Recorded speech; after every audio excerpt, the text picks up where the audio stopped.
G'day mate, Luke Ford here, and I have been studying on-camera presentation for your pleasure. I've been learning about the power of emotions when it comes to communication. I've been learning about the power of energy when it comes to communication. I had a bloke tell me today that I had a nice on-camera presence, that he'd listened to a couple of minutes of it, and I didn't have the energy of Nick Fuentes. Okay, I don't have the rhythm and the musicality of Kevin Michael Graith's soothing presentation, but I can learn.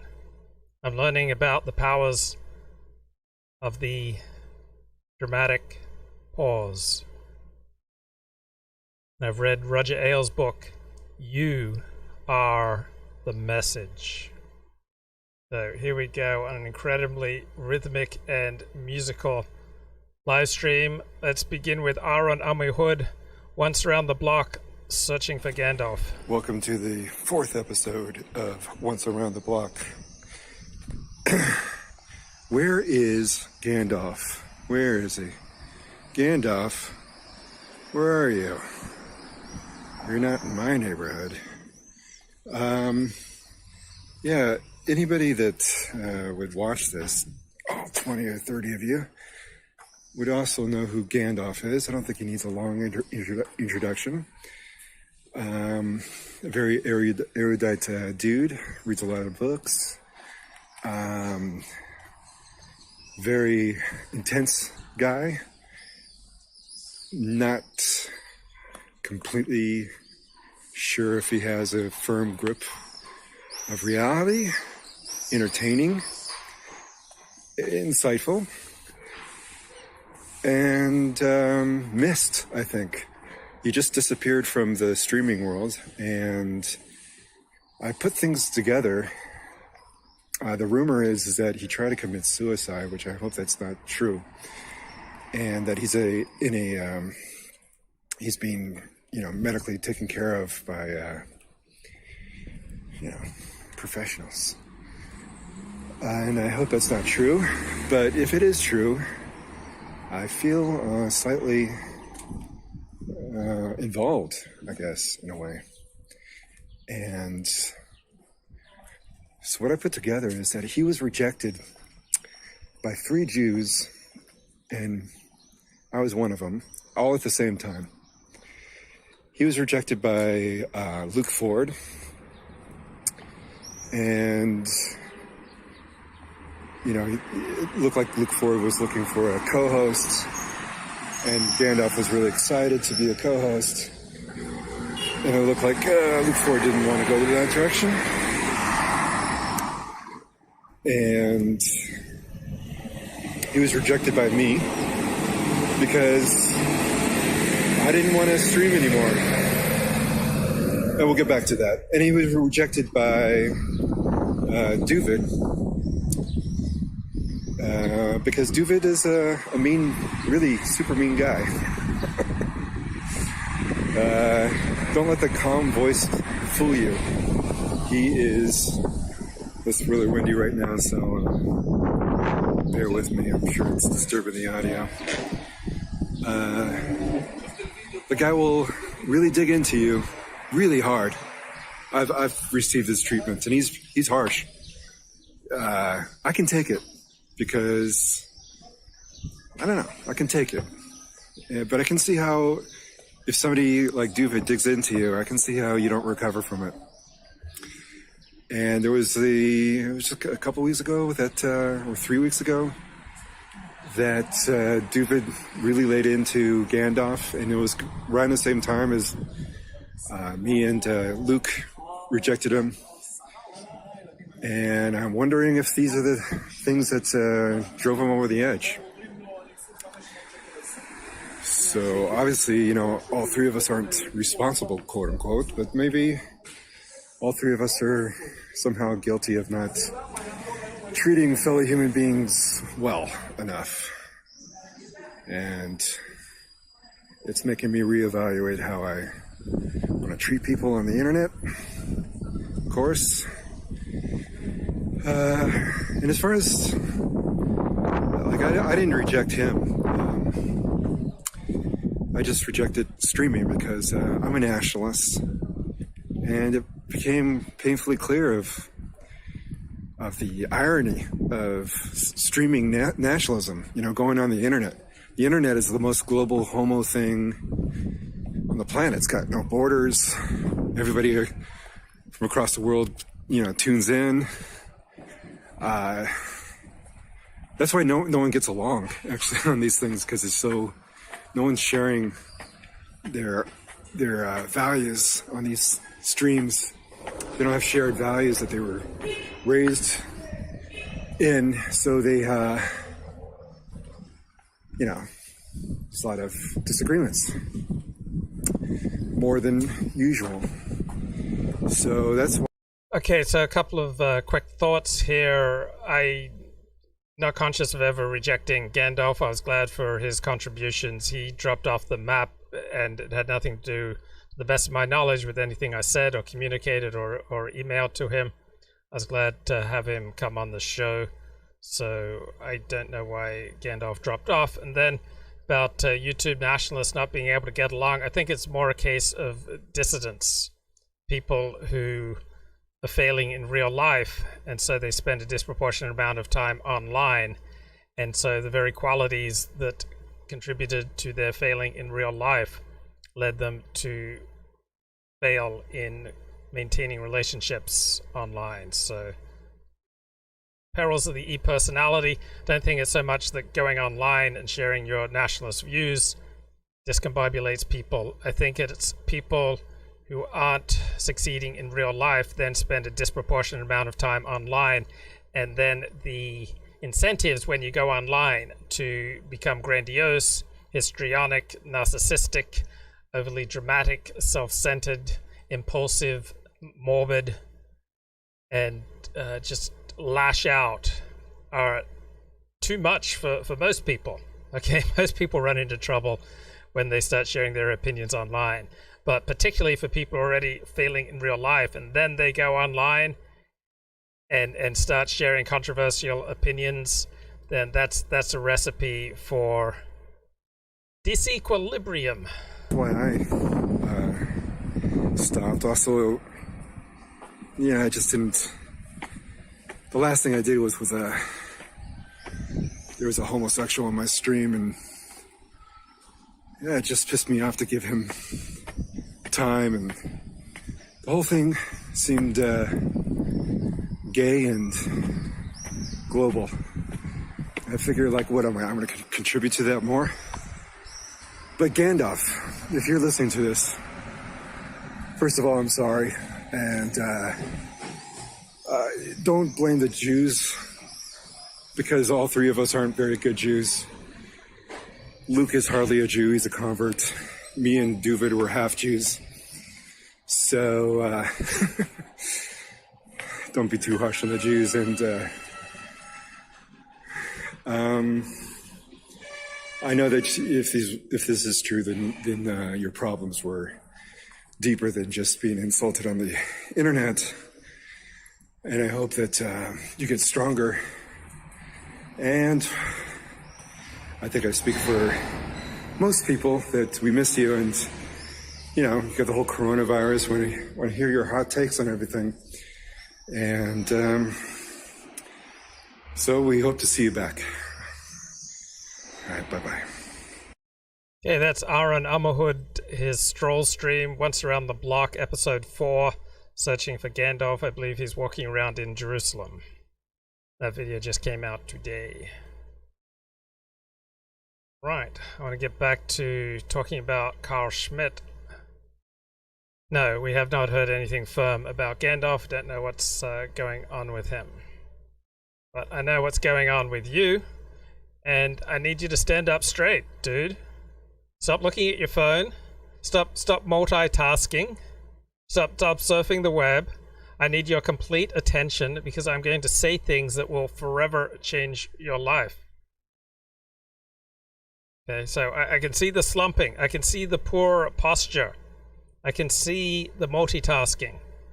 I can see the failure to pay attention. Okay, I can see right through you.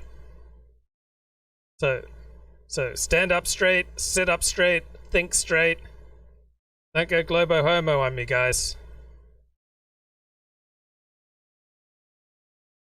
Reimagining Law and the Constitution, Carl Schmitt and the American Constitutional Scholarship.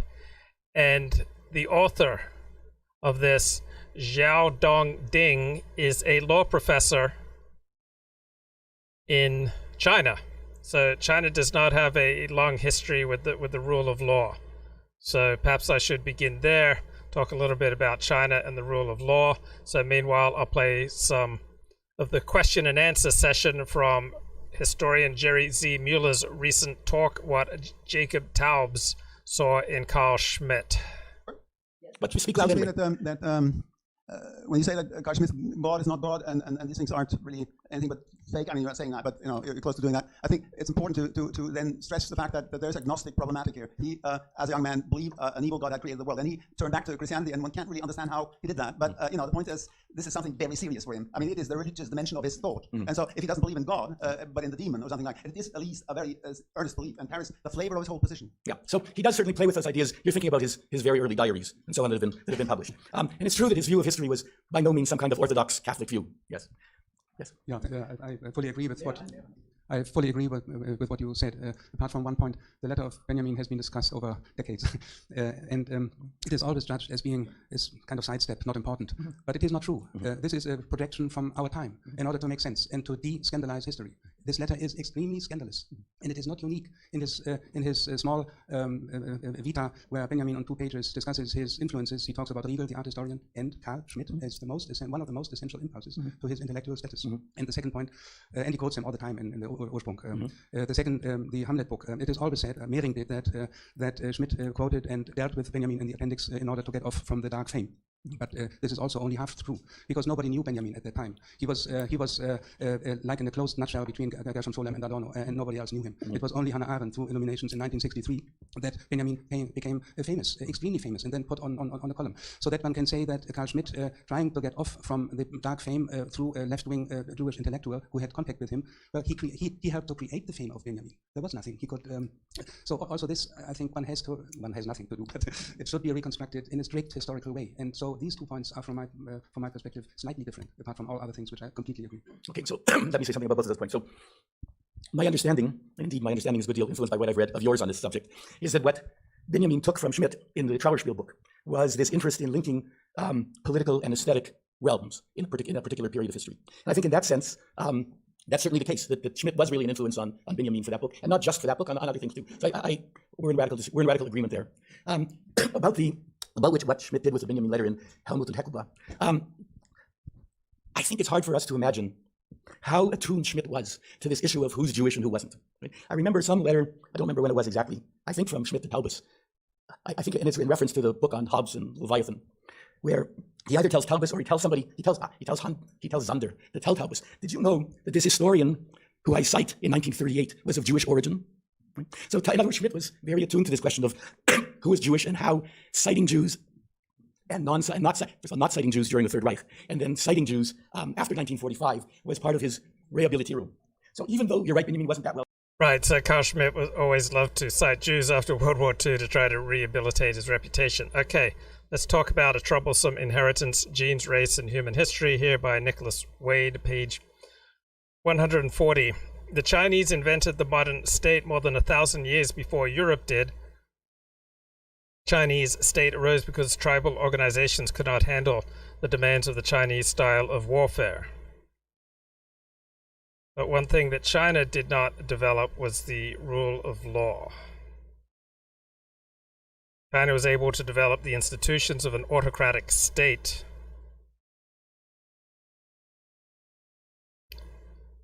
There is no basis, however, in Indian political institutions for a tyrannical state. Yet China, for all its precocious modernity, never developed the rule of law, the concept that the ruler should be subject to some independent body of rules.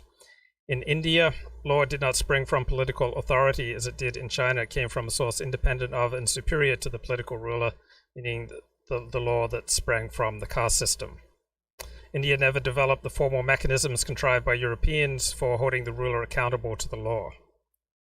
Hindu religious law was the central institution that circumscribed the power of the state in India. The respective institutions developed by India and China had a major role in shaping their different histories up to the present day. In China, tribalism was suppressed by direct actions of the state. In India, by religion. But China never really developed a rule of law, so that the Chinese Communist Party today, it dictates the law. There is not a system of law above and beyond the Chinese Communist Party to which it can be held accountable. As opposed to the Anglo-Saxon understanding or the European understanding of how states developed, was that they developed a rule of law to which even its rulers would be held accountable. So we've got an essay here by an interesting professor of law in China, Xiaodong Ding. Let me dig up a little more information on him. Though, as I recall, Adorno and his wife had published a collection of, I don't remember if it's of Benjamin's essays already around 1955, but in German. But even if they hadn't, even if I got the dates wrong, Schmitt knew that Benjamin was a leftist Jewish intellectual. Ich sage es auf Deutsch, eine Variante in der Rezeption des Begriffs des Politischen ist abzulesen, let's talk German. geradezu eine Abhandlung, dass hier sich zwei. Let me say two things about that essay. One is, you're right that I believe what Strauss says about Schmitt is that Schmitt is still functioning on the sort of intellectual level of liberalism, or on the sort of conceptual playing field of liberalism, and we need to go back before modern liberalism to see what the origins of it were and some other perspective, which then led Strauss to write about Hobbes and so on. What interests me more about that essay, which is not usually remarked upon, is that Strauss also says something a lot like what Hermann Lubis said many decades later, and that is that Schmitt really does have a kind of romantic conception of politics, that he is concerned with sort of emotions, intensity, and so on. And that Schmitt, who of course had written a critique of political romanticism, is still in many ways a political romantic. So you're right, there's a lot to that essay in terms of both the critique of Schmitt and in terms of Strauss's intellectual development, but that's as much as I can remember for today. That's Leo Strauss. Thank you very much for your referring to. Okay, so here's an interesting bloke that I just discovered today. So I put into Google Scholar search function, I put in Carl Schmitt, just look for 2020 scholarly essays on Carl Schmitt, and I ran into one by the famous Ding Xiaodong. He went to Yale Law School, went to Renmin University Law School, that's a Chinese law school. I think in all of China there are only something like 10,000 lawyers, an astonishing low amount. He went to Peking University Law School, got a PhD in July of 2011, went to the famous Sun Yat-sen University Law School 2007, and he also has a degree in Department of Electronic Engineering in 2004. And his research interests, very much like you in the chat, constitutional law, administrative law, legal theory, social law. He's taught courses in jurisprudence, Marxism, legal theory. He has published papers on Toward Poetic Justice. Writes talks in China, the imaginary strategy of constitutional reform, rethinking legal realism, the political philosophy of American regime, analysis of the debate between the Straussian and the Republican synthesis, natural law, positive law, reason and will in American Constitution. Can law regulate emergency, the expansion of executive power, and the pathology of liberal jurisprudence? This sounds particularly interesting for times of pandemic. Status, morality, and free contract, and institutional interpretation of Confucianism. Boy, he really picks sexy topics. In search of the legal standard of anti-discrimination and equal protection, a study of the disparate impact standard. And Poetic Justice, he translated an essay by Nathan Nussbaum. Right, so I believe now he is a professor of law in China. And he wrote this really thoughtful, interesting essay on Carl Schmitt that you're going to be very excited to learn about. Today, the idea of the rule of law has achieved a consensus position among liberal theorists. So liberal here in the classical liberal sense that people are born as individuals with inalienable rights, as opposed to the nationalist or tribal position that people are born first and foremost not as individuals but as members of a tribe, and then that whatever rights and privileges that that tribe can afford to extend to you will depend on circumstance. Liberal theorists may disagree about the exact definition of the rule of law, but they generally agree that compared to the rule of men, the rule of law is a better form of governance. As John Adams puts it, legitimate government is a government of laws, not of men. It is law, not men, that should govern in a modern society. Why? Well, government by law has the quality of objectivity, consistency, and reason. So liberals imagine law to consist of predetermined or prefixed positive norms. So that means objective standards. When men are to make decisions in such a political system, they can always turn to law and discover an already established normative framework capable of directing the outcome of the decision. Law does not guarantee the best decisions, but this framework ensures the objectivity and non-arbitrariness of decisions made within a state governed by law. In response to this liberal understanding of law, nobody provides a more fierce and provocative critique than Carl Schmitt. Schmitt believed that liberal theories fundamentally misunderstand the nature of law insofar as they think or imagine law to consist of positive norms. So positive norms, what the heck does that refer to? So it's a little bit complicated. Let me look it up here. So positive social norms are ways in which things are done. They're rules for behaviors, values, obligations for service. A positive norm regulation occurs when there is a consensus of a group that certain behavior is acceptable. Back to this essay by a Chinese law professor. The positivist thinking about law, and that is that there are legal standards, there are laws outside of human opinion. Schmitt argues not only fails to bring objectivity to law, it also makes law meaningless as a factor in concrete life. By limiting all expressions of state life through a series of normative frameworks, normative refers to right and wrong, transforming all state activity into competencies, legal positivism makes law an empty shell. So, what the hell is legal positivism? So, it regards the legal system as a closed logical system in which correct decisions can be deduced from a predetermined legal rules without reference to social considerations. So laws are commands of human beings. There is no necessary connection between law and morality, that is, between law as it is and as it ought to be. The analysis of legal concepts is to be distinguished from history or sociology of law, and without regard to morality. Moral judgments, unlike statements of fact, cannot be established or defended by a rational argument, evidence, or proof. In ethics, that's called non-cognitivism. So historically, legal positivism sits in opposition to natural laws, theories of jurisprudence, with particular disagreement surrounding the natural lawyer's claim that there is a necessary connection between law and morality. So natural law is that there are certain natural inalienable laws written into how the universe functions. Presumably these natural laws come from God, so the Declaration of Independence, the United States Constitution, is a product of natural law. We hold these truths to be self-evident, right? That kind of thinking, that man is born with the right to property, to the pursuit of happiness, to freedom of assembly, freedom of religion. This is a natural law approach. Schmitt not only criticizes the positivist thinking about law, meaning that law can be a closed system outside of history, outside of social and moral concerns. He calls for an alternative decisionist thinking of the nature of law. So how would we define decisionism? Okay, it's a political, ethical, and jurisprudential doctrine which states that moral, legal precepts are the product of decisions made by political or legal bodies. Okay, so Carl Schmitt believed in decisionism.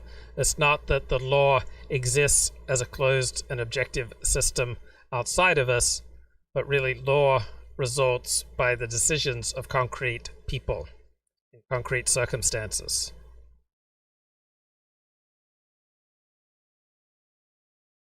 So often decisionism springs from a German word, which is often encountered untranslated in English text. Decisionism is, according to decisionism, it is not the content of the decision, but that it is a decision made by the proper authority, by the sovereign, by using a correct method which determines its validity.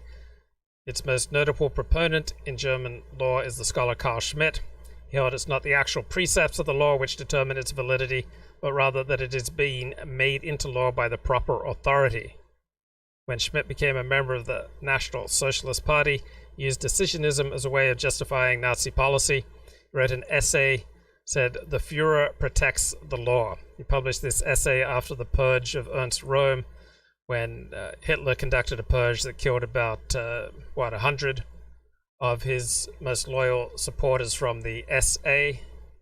So let's learn about the Ernst Röhm purge. So I think that took place in 1934.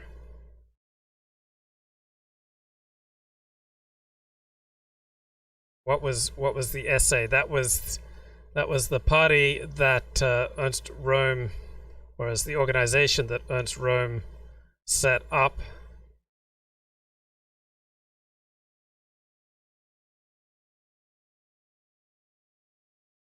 So it was the paramilitary wing of the Nazi Party. Between 1920 and 1945, the Sturmabteilung, SA, paramilitary wing of the Nazi Party. And then, in preparation for the purge known as the Night of the Long Knives, both Heinrich Himmler and Reinhard Heydrich, chief of the SS Security Service. So Reinhard Heydrich was like the most formidable hunter of Jews. Assembled a dossier of manufactured evidence against Ernst Röhm, and then Ernst Röhm was murdered.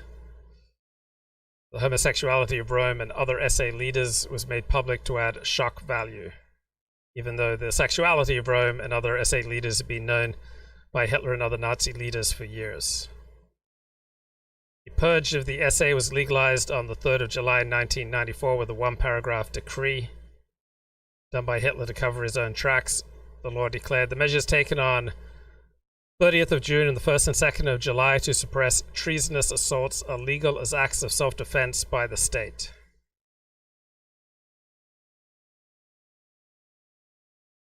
Right, so Night of the Long Knives.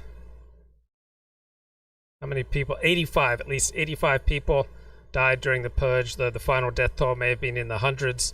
The highest estimates run to about 1,000, and more than 1,000 perceived opponents of Hitler were arrested.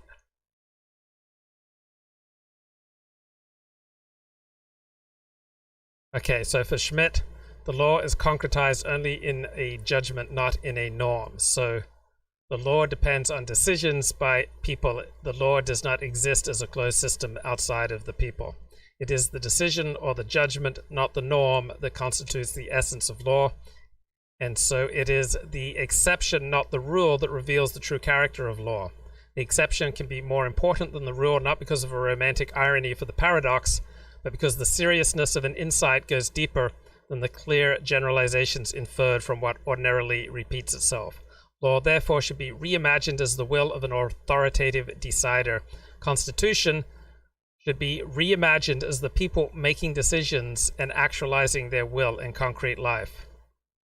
So for most contemporary American legal scholars, Carl Schmitt's legal and constitutional theory is irrelevant at best and evil at worst. Irrelevant because the theory was written in the first half of the 20th century and in a German context. Most of his constitutional and legal writings were aimed at criticizing Hans Carlson, a Jewish legal positivist scholar.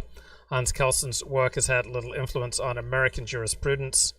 Americans think of Carlson's pure theory of law as resembling Christopher Columbus Langdale's theory of law's autonomy, which no longer enjoys support in American legal scholarship.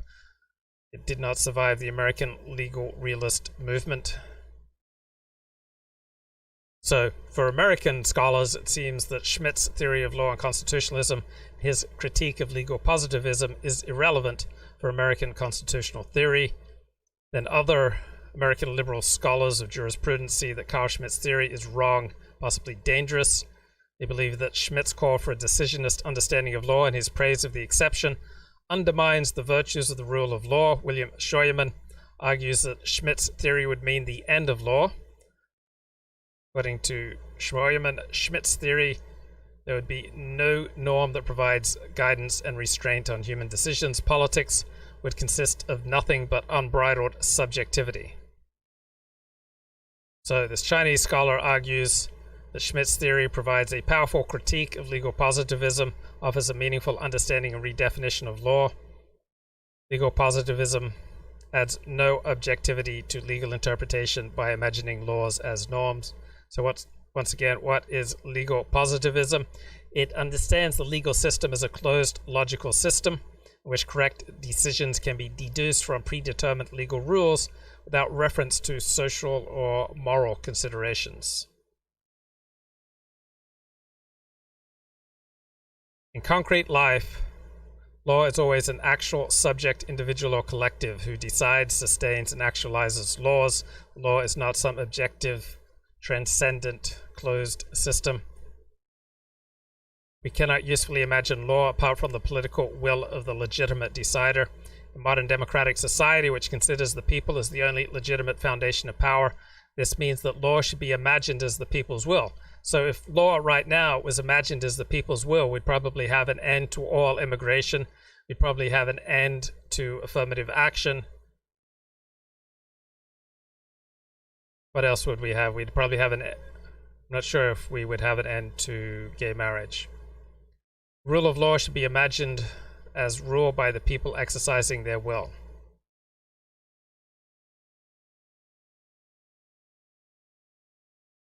The debate within modern American constitutional scholarship currently resembles legal positivism versus Carl Schmitt's debate in Germany in the first half of the 20th century.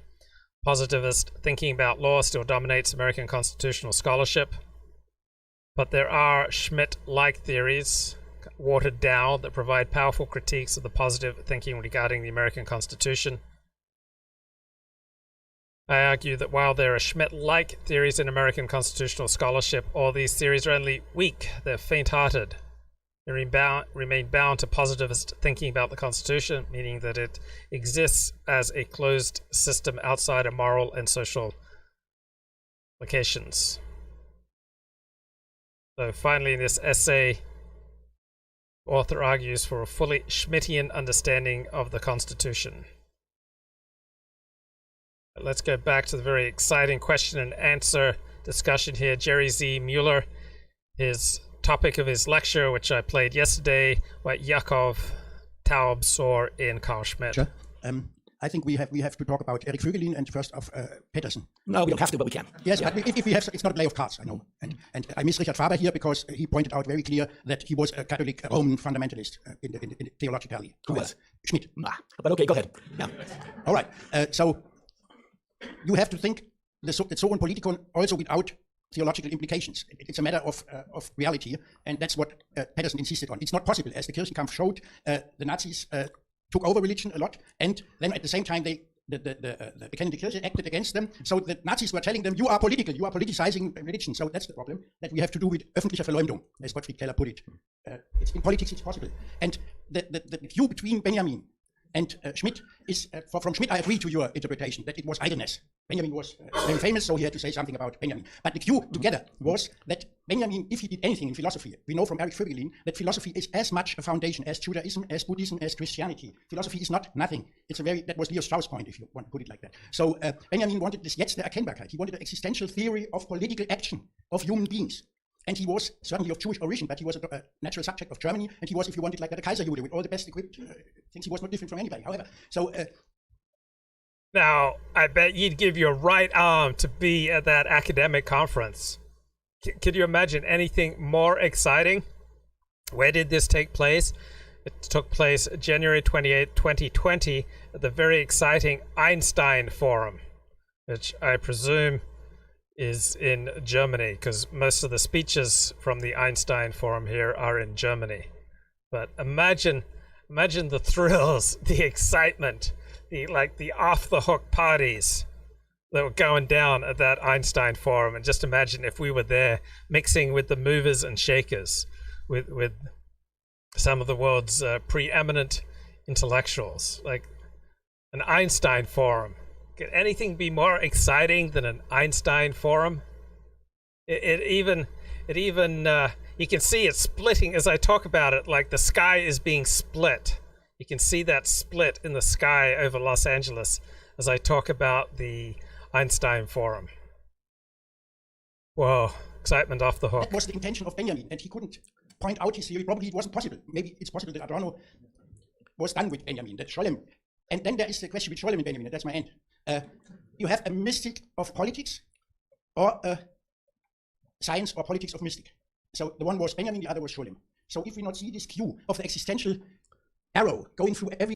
So the Benjamin there is Walter Benjamin, who was a secular Jew who died something like 1940 in France, I believe, who became very popular in the 1970s to the present day. It's kind of a postmodernist thinker. And the Scholem is Gershom Scholem, a scholar of Kabbalah, meaning Jewish mysticism.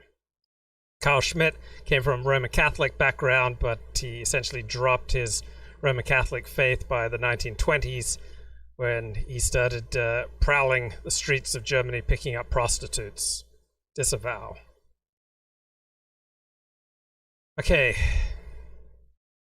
While the criticism of legal positivism in Anglo-American jurisprudence largely focuses on whether law can be separated from morality, Schmitt's critique of legal positivism focuses on the way it imagines the operation of positive norms. For Schmitt, thinking of law as norms not only brings no objectivity to law, it also misunderstands the essential nature of law. According to Schmitt, pure normativism isolates and absolutizes the norm or the rule. Every legal norming regulates many cases. It elevates itself above the individual case and above the concrete situation. And all human activity is imagined as subject to the governance of norms, so that there's this objective standard of right and wrong out here to which all human activity must be judged. Schmitt does not buy that. To Carl Schmitt, the typical pure normativist is Hans Carlson, a Jewish professor of Jewish jurisprudence in Germany. According to Carlson, law should be understood as a hierarchy of norms that together constitute a system. Every norm derives from another higher norm. The validity of an inferior norm derives from a superior norm. Eventually, the whole system derives from a basic norm. And the task of legal theory is to develop a pure theory of law that explains the character of this normative ordered system. So this sees law as a closed system, completely apart from moral and social considerations. So Hans Carlson's perspective would exclude all external value judgments from operating in law. No external values can enter. Every norm is derived from a superior norm. Pure theory of law will ensure the objectivity of law. Use Schmitt's words, law imagined as pure norms could claim impersonal, objective justice against the personal choice of the decisionist and the feudal or other pluralism of the orders. So law in this perspective is thought to exist in an autonomous realm independent of all other value judgments. Then the second type of legal positivism, according to Schmitt, understands law as a combination of norm and decision. So it's called combination thinking or combination theory.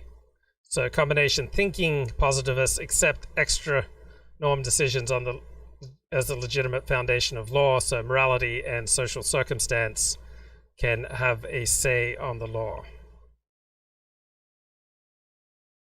Boy, this is exciting material. My heart's just going pitter-patter, pitter-patter, pitter-patter. Every consciousness, from the past, the suffering and the good, to the coming. As any coming is as good as any, as unmöglich auszuschöpfen wie unsere jetzige Gegenwart. If you not know that, you should get away. And Benjamin tried to get an epistemological whole grip in that. And there was some common interest between. Oh, yeah, thank you. Okay, so Vogelin's early book, which you alluded to, the Politische Religionen, is a very interesting book. I think it's from 1936 or 38, I don't remember. And then, of course, later on, Vogelin was interested in these sort of large-scale worldviews in history, and he there was a point in Taubus's life when he was pretty close to Vogelin and when they were exchanging a lot of letters. Look, this is a whole different subject, but the whole issue of Gnosticism was something that Taubus was interested in and Vogelin was interested in. They both agreed that Gnosticism was important. It's just that Taubus thought it was a good thing and Vogelin thought it was a bad thing. So there's a lot to be said about Taubes and Vogling, but I won't go into that. Yes, Benjamin tried to work out some kind of metaphysics that had a religious tone to it or element to it. I don't think he was particularly good at it, but the parts of him that Taubes was really only interested in two parts of Benjamin, and they're the most obscure parts: the Geschichtsphilosophische Thesen and the earlier piece on philosophy, also on religion and history. I've forgotten what it's called. And those two statements are so unclear that they leave sort of infinite room for interpretation. And those were the parts of Benjamin that Taubes was interested in. Lots has been written about Benjamin and Sholem, probably too much. I don't think I want to add to it today. So. You and that guy in the back. Yeah, no, I think we're just keeping track of. I'm sorry, I had to close the list about 10 minutes ago. Okay, sorry. Yeah. So as somebody who's decidedly. So you'll notice with the Make-A-Wish Foundation that after going to Disneyland before some poor kid is about to die, he gets to make a wish that the foundation tries to fulfill. So many kids want to go to Disneyland, but the second most popular choice by children these days for the Make-A-Wish Foundation is to go to the Einstein Forum and to be able to listen in real time, in real life, to these scintillating discussions. I'm sorry, the stream has just become too popular. Like, the chat is moving too fast for me to keep up with it. I need to kind of winnow the audience. I just can't keep up with all the comments in the chat right now. This just like flowing river of commentary, challenges, questions. It's too much for me. So I need to try to make this topic more abstruse and more abstract, more difficult, more challenging, because otherwise I'm not going to be able to keep up with all these comments. You guys are overwhelming me. I'm going into like ADD overwhelm right now. I'm just getting too much feedback. It's like it's overwhelmingly positive. I mean, it's not the positive to negative ratio that bothers me. It's just the volume. It's the sheer amount. It's the plethora of comments. It's the dizzying variety of perspectives that are just completely overwhelming me right now. They're just triggering me. I can't keep up. This is the problem when I pitch my stream to like the 115 IQ crowd. I just get overwhelmed by proles. This is not prole feed, okay? This is a stream for aristocrats. And I see some of you have gone back to slouching. Okay, cut out the slouching. Cut out the multitasking. I need your complete attention. I need you to speak in complete sentences. I need you to cite sources. All right? So you know, just this barrage of, like, you know, heartfelt emotional output. I can't handle it. I'm gonna have to winnow you guys down. There's just too much going down in the chat right now. Freaking overwhelming me. I should not have picked such a sexy topic, because you guys are getting triggered. Okay, for combination thinking positivists, the process of transforming decision into norm is similar to the sudden freezing of water. While water is fluid and amorphous, ice is stable, has a clearly defined shape or form. Just as the sudden freezing of water stabilizes an original shape, the transformation of decision into norm ensures the objectivity of the decision. Take tax law. Combination thinking positivists do not imagine law as the continuous decision of a parliament or king. They imagine the law as a norm that carries out a previous decision of the parliament or king. Under such an imagining of the tax law, it gains an objectivity that allows it to be applied even to its own source, the parliament or king. The norm set free of the decision can now limit the arbitrariness of human decisions. So thinkers like this include Jeremy Bentham in England. So they understand. People like Bentham argue that law should be understood as a combination of decision and norm. Law is first of all the sovereign's decision. There is no natural law or some kind of higher law that grounds the authority of law. For Schmitt, pure normativism and combination theory are both forms of legal positivism. They share a core imagination of law, that law should be understood or imagined as a norm. Now, 2.2, the next section of this essay is just going to blow your strymals away. Legal positivism's vain search for objectivity. Try that out at your local bar when the corona pandemic has gone down a notch. Not scholar Schmitt. I was curious about your claim that he was interested in, as it were, Jewish Persiescheine, as it were. I had thought that he, in contrast to Heidegger, specifically said he called the denazification process as terrorism and had the attitude, anybody wants my wisdom can come to Plettenberg. But you're describing him as having actually actively tried to get Jewish witnesses. Tell me more, please. Oh, so that's a whole story, Susan. So at every stage so Schmitt after the war is interned by the Americans for possible prosecution at Nuremberg. He's interrogated by this German Jewish lawyer, Robert Kempner. He writes that they decide not to prosecute him. He writes this little book, this apologetic book, Ex Captivitatis Salus, which for some reason Taubes was very impressed by, but he was the only one. And then he spends, he's not allowed to teach, although he continues to get a government pension, but he's not allowed to teach. But he spends really the rest of his life developing trying to rehabilitate his name and developing a communicative network. So Dirk van Locke described this communicative network and so on in his book. And part of the rehabilitation is, whenever possible, to note when he cited Jews, to have Jews cite him. So for example, there's this Taubes letter to Moeller in which Taubes speaks highly of Schmitt, and Moeller then shows it to Schmitt, and Schmitt has many copies made and sent around to like 20 people. There's the citation of Benjamin that I mentioned. George Schwab, who writes the first book on Schmitt in English, is a German-speaking Latvian Jew living in the United States who writes a doctoral dissertation at Columbia, which under Kirchheimer, I think it was under Kirchheimer, yes, which Kirchheimer refuses to accept, but it eventually gets published, called The Challenge of the Exception. And then when Schmitt's work starts to get translated into English, like Begriff des Politischen, he's very eager to have the Leo Strauss essay published in it as well, right, to show that these Jewish guys took him seriously. So he's always on the lookout for Jews to help rehabilitate his reputation. Thank you. I'll skip my second question. We're running out of time. Hi. Thank you, Jerry. It was fantastic to listen to you, and I think Taubes is really fortunate to have found in you such a really detail-oriented, long-standing commitment in this research and also in its presentation, which I find very dedicated, but also very balanced and sometimes even serene in tones.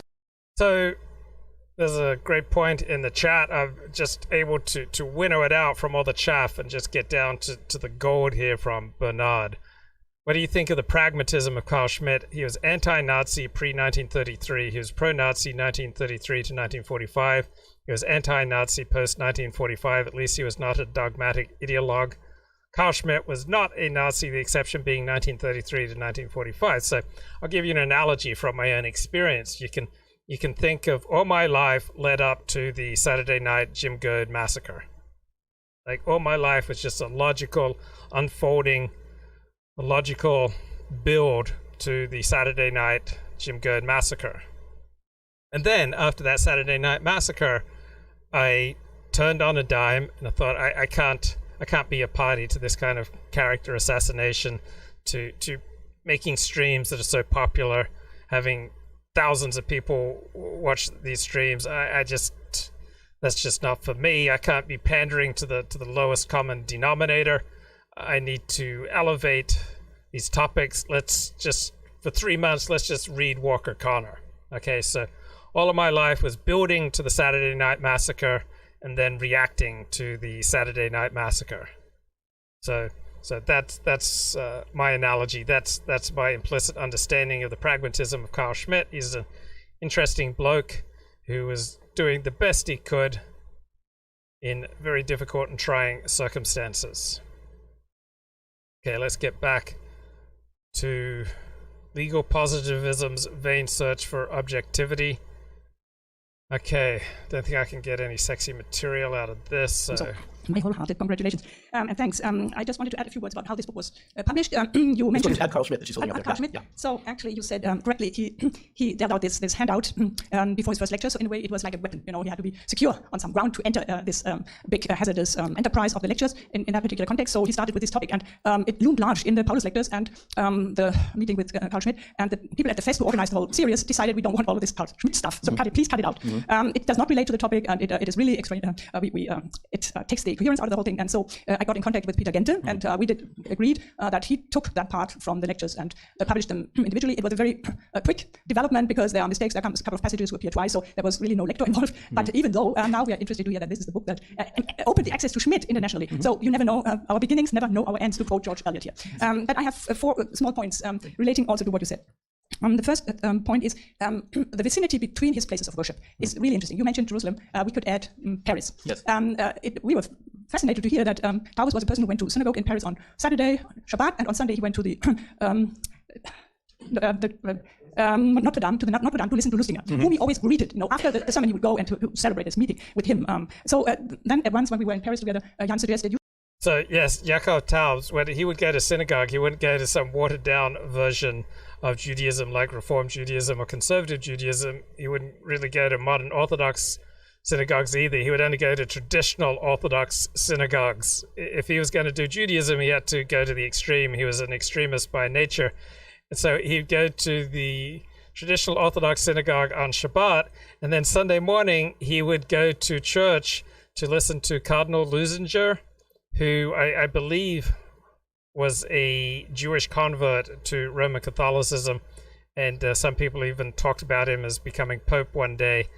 But he was an erudite, Yiddish-speaking Roman Catholic cardinal who Yaakov Taubes would go to church so that he could hear his sermons.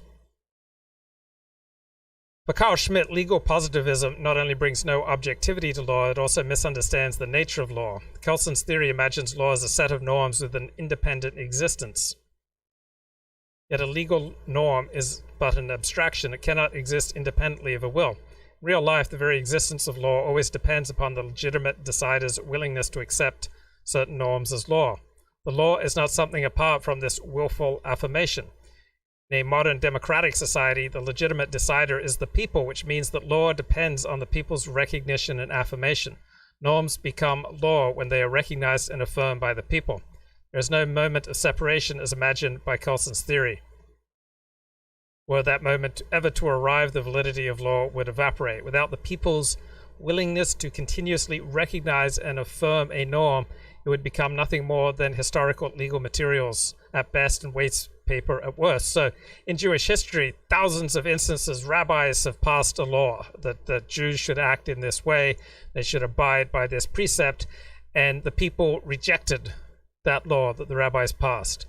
The people said no, and so the people Israel have had a significant influence on the development of Jewish law. If rabbis propose laws and then the people refuse to abide by them, then if no one's observing a law, is it really a law, right?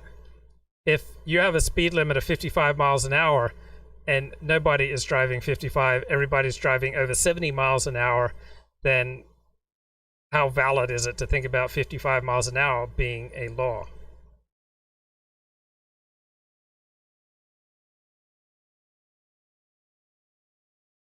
You should write a book on the, I will never forget this moment, on the theology of the two testaments. That was an idea, how to frame all these crazy, crossing practices. And that was the moment when he almost collapsed, literally, because this is what was the least thing he wanted to do. So he said this is impossible, in the sense that this would be a logical next step, but that he would refrain from it absolutely. Next point, Taubes and Benjamin. I think we are dealing here with a triangle, and we have to include the name of Sholem. Sholem had two enemies. One was Benjamin, and the other was Taubes. And Taubes was the success of Benjamin in the position of having totally failed his expectations. Sholem had got a shocking scholarship for Benjamin to really invest into Judaism, learn Hebrew, and do all of this, and he just quit. He spent he gambled it away. All of it at the coast of the Mediterranean. So when Sholem was again, when Sholem had his success at Taubes, he was not satisfied with the way he taught his students and what he taught them. So there was a second moment of rupture, and Hannah Arendt told Taubes, so all part of the Prügel, she said, die jetzt Taubes von Sholem bekommt, sind auch eigentlich noch Prügel für Benjamin. So there was a relationship in this discontent relationship. But Taubes was also here in Berlin surrounded by Benjaminiten, who he called them Benjaminiten. They had read every line, they were totally versed in Benjamin philology, but they had never opened the Bible once. Yes. And that he always told them to read this and this. And when they were told this, they came back and said, which edition of the Bible should we read? And he said, any edition is good for you. So that tells you just a bit of culture between Benjaminiten and Taubes at that time. And that brings me also to Catholicism and Judaism.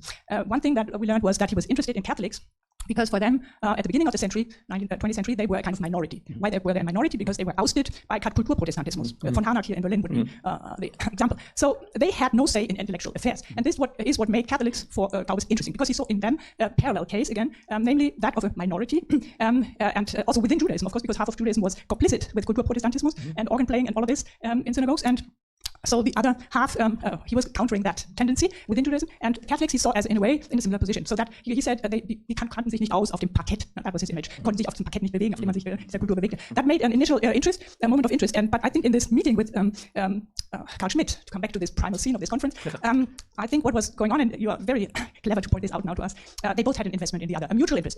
Schmitt's mutual interest was rehabilitation in Nazi Germany by pointing proudly to the Jews with whom he was in contact, and of course, Taubes had the other interest, namely the ticket to immortality, as you call it. But I think it wouldn't have worked if they had not been, at least from the point of view of Taubes, also thought that they had something else that brought them together, which I call this intensity of also religious commitment. Now you're telling me, of course, Carl Schmitt was not a real Catholic. Never mind. I think Taubes could still have imagined him to be such one. Yes. He was maybe not disillusioned about him. So his perception, we have to think about mutual perception. His perception was certainly that he was a Catholic. That was he always thinking about Catholics, and that they held, in a way, religion alive in a world that had gone dead through Kulturprotestantism. So he gave him all perhaps this credit and thought that with him he could talk across, in a kind of metaphysisches Welttheater about these things. So I think they also have this link, even though they had asymmetrical perceptions. Mm-hmm. Yes, that was very good. I've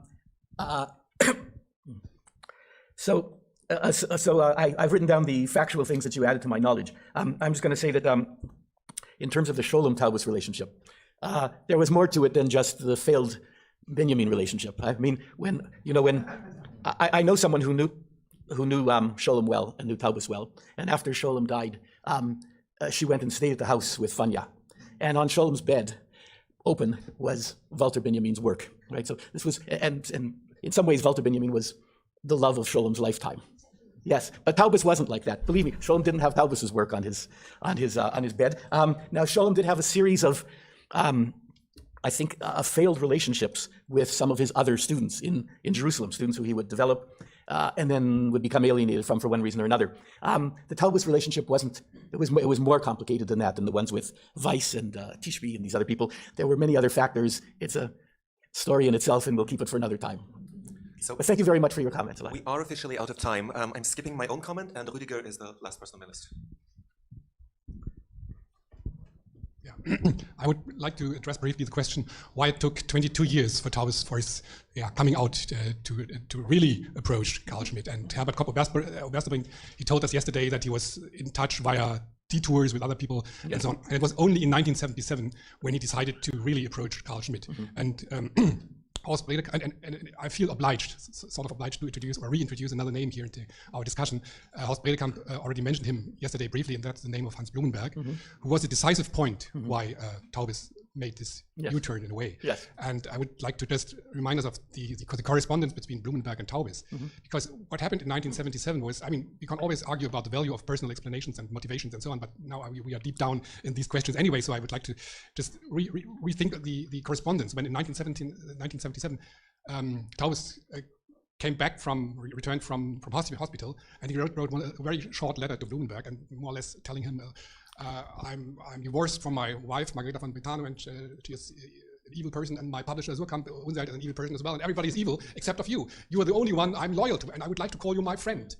And that was a disaster for Blumenberg, of course, because he didn't like to be a friend to anybody, and at least Blumenberg didn't. Jakob Taubes was and he wrote a long letter, and that was a complete rejection, sort of Generalabrechnung with Taubes, and several steps. And one was Surkamp, doesn't matter. Second step was Scholem, the Festschrift, where the idea that Scholem himself should be included into a Festschrift which criticizes him. Blumenberg was upset, and it was only the third and probably most important point that was the Schmitt thing. And Horst Bredekamp quoted part of the sentences yesterday. But the first part, and I think that is very telling, is that Blumenberg said, Sie haben alles Recht der Welt, diesen Mann nicht zu mögen. Aber was ich abscheulich finde, ist, dass sie sich damit brüsten. Yeah? And that was a real point. I wouldn't do that. So, and that was the point. And then the next letter is to Taubes said, "Thank you very much, dear Professor Blumenberg. You are completely right." Anyway, and that was the very moment when Taubes turned around, because he was rejected by his, I would say, most important connection to a sort of circle of intellectual West German audience. He was the main anchor to the Poetics and Hermeneutics group, and so on and so forth. And he felt rejected from everybody, including Blumenberg. And that was sort of the Befreiungsschlag then, to move to Carl Schmitt, and even telling everybody that his good old friend Blumenberg told him he should do that. He completely turned around the rejection. And I think that is not, well, that is important for the step Taubes did in the late 70s. Yeah. So there are a number of factors there. That Blumenberg letter is very interesting because he'd known Taubes by then for over a decade, and he had a very good sense of him. The context of this is, so Taubes comes back from New York after having had a major psychic breakdown for his manic depression. He wasn't fully treated for it, and he's still somewhat manic depressive in the years after in 1977 and on. he's going to go back to Jerusalem, and before he does, he wants to have a reckoning with Gershon Scholem. So he writes this very long letter to Gershon Scholem in which he says that he wants to edit a kind of critical festschrift for Scholem, in which he would write to, Talbus would write to many intellectuals, and they would write a critique of Scholem. And then Talbus sends this to a bunch of his friends, including Blumenberg. And Blumenberg was, as you know, was a sort of graphomaniac, right? I mean, he was writing and publishing all the time. Talbus was the opposite. Talbus was writing letters all the time, but he wasn't writing anything for publication, and Blumenberg was very aware of that. And so Blumenberg says, it's easy. He's not referring just to Talbus, but he's also referring to Talbus. He says, it's easy to offer a critique when you don't write anything of your own. But then he does suggest that you're right, of course, that there's a kind of moral preening on Talbus's part not to contact Schmitt, and Blumenberg, has had contact with him for a number of years. And of course, what's here in the background, I don't have to tell you this, but the rest of the audience might be not quite aware of it, is that Blumenberg himself was of part Jewish origin and was persecuted, barely escaped with his life during the Third Reich and so on. And so he was that was a sort of link, a kind of link between Talbus and Blumenberg. But the fact that Blumenberg with that background could contact Schmitt was then a kind of sign for Talbus, although, as Herbert pointed out yesterday, he didn't contact him directly. He did it indirectly through this fellow, Hans Dietrich Sander, and then eventually they do get together. Okay, so people are asking in the chat, look, what the hell happened? A year and a half ago, you're on top of the world. You had hundreds and hundreds of viewers sometimes. And what happened was the Jim Goad Saturday Night Massacre. Okay, it was just too painful dealing with all the fallout. I just didn't need the aggravation or the angry direct messages. And when I took the stream down, I was berated and blasted. And then when I put up an edited version, I was berated and blasted. And no matter what I did with that stream, it was terrible and wrong. And people were outraged and upset and amused. And it was just too much. Too much. It was a Saturday Night Massacre. So why am I on this channel, not the regular channel? Because I got a hate speech strike on the regular channel because my live stream on Jews, Sex, and Capitalism 2 was just too much for YouTube. It violated their hate speech guidelines. I launched an appeal, and very quickly my appeal was denied. So I got a beat down by YouTube. They gave me a hate speech strike for my very exciting stream, Jews, Sex, and Capitalism 2, and you can still find that on BitChute. You can find that on my DLive and Twitch archive. You can find that on my Periscope and Twitter. Find that on my Facebook. But you can hear the audio on my SoundCloud. But Jews, Sex, and Capitalism Part 2 was just too hot for YouTube. They gave me a hate speech strike, so I've been exiled over to my tiny Luke Ford live streams channel. Yeah, Jim Goad took on all comers, and according to many observers, he wiped the floor with all comers. So it just got way too dirty. I mean, people were accusing Jim of things like murder for which there was no evidence. People were like, just Jim started out the stream by going low. Well, for 2 hours of the stream, it was just my pious noises about rhetoric and the art of argument. Then Jim Goad came in, just went to the basement, went to the gutter, and then the Irony Bros came in and took the show even lower. So Jim Goad drove the show right into the gutter, and then the Irony Bros took it several stories below the gutter into the third level of the basement, just making all sorts of horrible non-factual accusations against Jim, blaming him for the death of his wife who died by cancer. Just took it very low, and I just let it go because I was kind of overwhelmed by the show. I just let it run. Nick Fuentes was there, the Irony Bros, Baked Alaska, and I was doing my laundry and eating cereal, and Matt Forney was there. Babylon, Hebrew, I think Kyle made an appearance. Wow, what a night. What a night. I think Matt Forney still has the unedited version of that show. Now, I welcomed Jim Goad to come back on the show, but he would never come back on the show after that. The one time before that, I tried to arrange an interview between Jim and Kevin Michael Grace, and Jim said, "I just hate people named Kevin. It's just a stupid name." And he just started going after Kevin, and Kevin said, why should I hang around for this nonsense? So I did a solo stream with Jim Goad, and Kevin and Jim then went at it over Twitter. After the Saturday Night Massacre, Jim had some pointed criticisms of me on Twitter, and he relayed the criticisms on various shows and radio shows that he went on.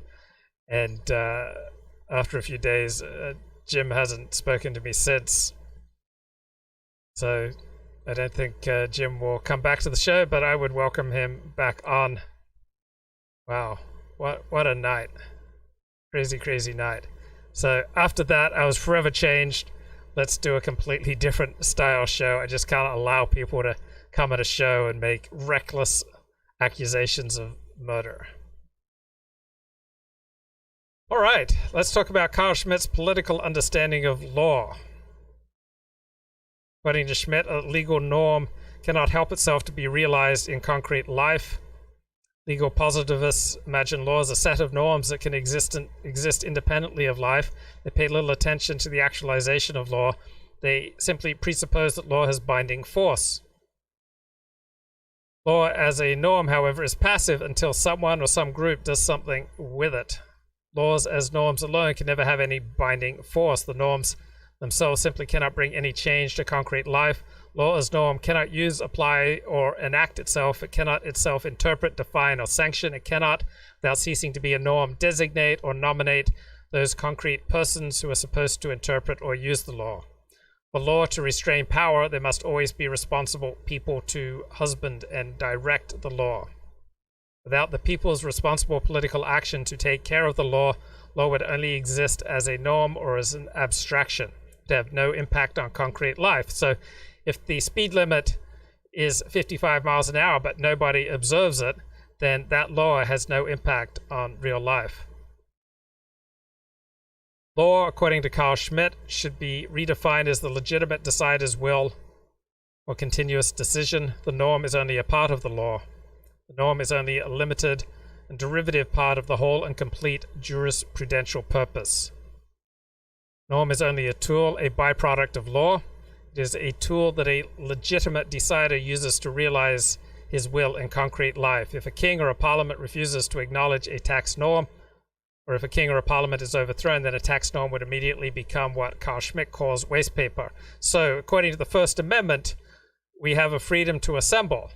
But given the stay-at-home restrictions of the coronavirus pandemic, that law only exists as an abstraction. It has no reality. We no longer have the legal right to assemble without getting busted in the age of the pandemic. Certainly in certain parts of the United States, we have rights to freedom of speech, but big tech has decided that if we say anything that violates the dictates of the WHO, which itself is the handchild of the Chinese Communist Party, then you will get booted from YouTube, Twitter, Facebook. Exception, according to Schmitt, is part of the law. Now, to liberals, Carl Schmitt's emphasis on the state of exception is a barefaced assault on the pursuit of the rule of law. It shows Schmitt's preference for non-objective and arbitrary politics. All right, let's play a little bit of Tucker Carlson here. He went off yesterday. Sensible plan to reopen the economy of New York, and that's, of course, his call. He's the governor. But Cuomo isn't turning to his own health officials or his own economic advisors for counsel. Instead, he's hired a firm called McKinsey and Company to devise the plan forward. What is McKinsey and Company? Well, if you don't know the answer, you're probably not in private equity. Chelsea Clinton once worked at McKinsey, so did Sheryl Sandberg of Facebook and Sundar Pichai of Google. Pete Buttigieg joined McKinsey after graduating Harvard and spending a year as a Rhodes Scholar. Now, Buttigieg could have worked anywhere with that resume, but he chose McKinsey. No doubt many of his Harvard classmates envied him. Why? Because more than maybe any other company in America, McKinsey and Company serves as a training ground for the leaders of our professional class. Like the alumni it produces, McKinsey makes nothing. The only thing it sells is advice, talking, usually at a very high price. The people who work there are called consultants. Now, why is all of this relevant now in the middle of a pandemic that came from China? Well, because if you're wondering why so many of our institutions in American life have been so utterly corrupted and undermined by the government of China, something that's been revealed in stark relief recently, McKinsey & Company is a big part of the reason. For close to 30 years, McKinsey has played a leading role in encouraging American companies to ship their factories, their jobs, their expertise all overseas to China. That seems like a normal practice now, but for most of the 20th century, it was not. Globalism was not considered a business model. General Motors, for example, designed its cars in America. It assembled them at American factories using American parts, and in the end, mostly sold those cars in America. This was pretty much the rule across American industry. American companies got rich doing it, and America got a lot stronger in the process. The middle class, which worked in those factories, was vibrant and self-sufficient. The nation gained technological and industrial expertise, as well as security. No foreign country could threaten to cut off our supply of medicine or machine tools. We made them ourselves. McKinsey took a look at this arrangement and decided it was irrational. Producing everything at home reduced short-term profits, and short-term profits were McKinsey's goal. So McKinsey began working to change the system. They called it unbundling. U.S. companies were supposed to focus on their, quote, core competencies. Remember that phrase? The rest of what they did, whether it was production or research or financing, could be contracted out to other countries which offered lower prices. Now, to justify doing all of this, McKinsey produced what it called research to show that America could move jobs in factories overseas without any downside at all. Everybody would get richer and happier in the deal. That turned out to be one of the biggest lies ever told. Today, China is overtaking us economically and soon perhaps militarily. We no longer make a huge list of critical goods we need to survive, including antibiotics. Companies we think of as American no longer are American. They're effectively Chinese. All the factories and workers who build the iPhone, for example, are in Asia. Apple just surprised the brand logo. For America, this has been a disaster. But for McKinsey, just the opposite. McKinsey is thriving.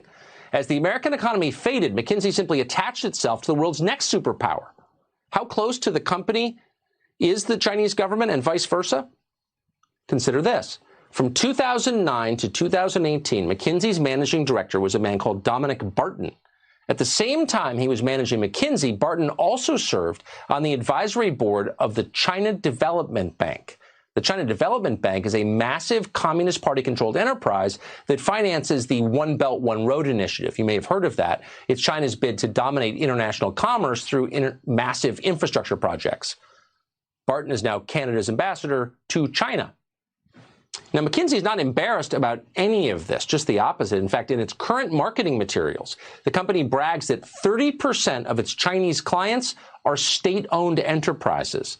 In other words, these companies are directly operated and controlled by the Communist Party of China. Not surprisingly, given that, management and McKinsey are eager to fawn over the Chinese government, one of the most repressive regimes in the world. In an interview with China's government news service, for example, McKinsey's senior partner Peter Walker came off like a smitten teenager, all aflutter. Quote, "What I discovered in China was the people were happy. They were proud. They were energized. The government officials I met genuinely wanted to do the right thing for the people." End quote. That is how one of America's foremost business leaders described a government that bans Christianity, puts ethnic minorities in concentration camps, up to 1 million, crushes dissent worldwide, including your right to speak, harvests organs from dissidents it murders, and lies about pandemics that have caused a worldwide depression and hundreds of thousands of deaths. That's the government Peter Walker is talking about. But according to Peter Walker of McKinsey, this is the government that just genuinely wants to do the right thing for the people. Feel nauseous yet? You want to take a much closer look at McKinsey & Company. All the Harvard kids want to go there. Senator Marco Rubio represents the state of Florida. We're happy to have him on tonight. Senator, thanks so much for coming on. Okay, Tucker Carlson, they're going off. All right, let's get back to this very exciting essay on Carl Schmitt and American constitutional law. Okay, here's an example to help you better understand Carl Schmitt's critique of legal positivism. When one enacts a rule for oneself of running for an hour every day to keep fit, It is meaningless to imagine the actual running as a rule-following activity. In concrete life, for the rule to remain valid and to exist as a rule, the individual has to continuously affirm his interest in exercise. He has to continuously acknowledge and affirm the rule of exercising. Moreover, for the rule to be meaningful, the individual must take substantial measures to actualize the rule.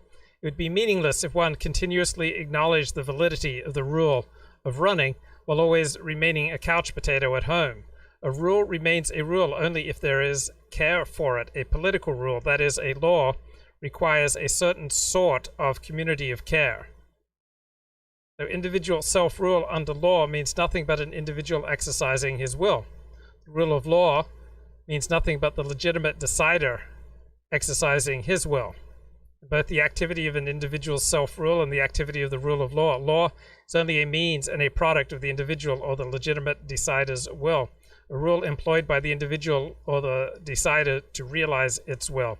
The individual or decider must decide either to affirm the rule or to affirm an exception to the rule. The exception, therefore, has the exact same source as the rule. Neither can have any priority.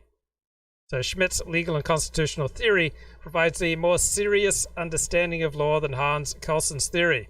Schmitt considers law not as a set of norms that exist on paper, nor only as a belief system that exists in the people's imagination. Rather, it is the outcome of the serious commitment of the people and a reflection of the people's deep will.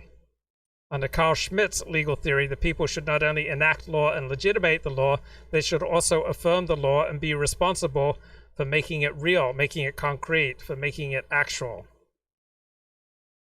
Okay, here is Jerry Mueller speaking about capitalism and the Jews. Here we go. It's a rather long quote, but it's really very telling because it has to do precisely with this issue of, do people really engage in productive activity if they're not producing sweat? Here's what he says. Not only making something, but doing something is also producing. Not only he who labors with his hands deserves to be called a producer, but rather anyone who promotes, occasions, or facilitates anything that might tend to the benefit or comfort of his fellow creatures deserves to be called a producer. And at times, he deserves the title producer the more, the less you see him move his hands and feet.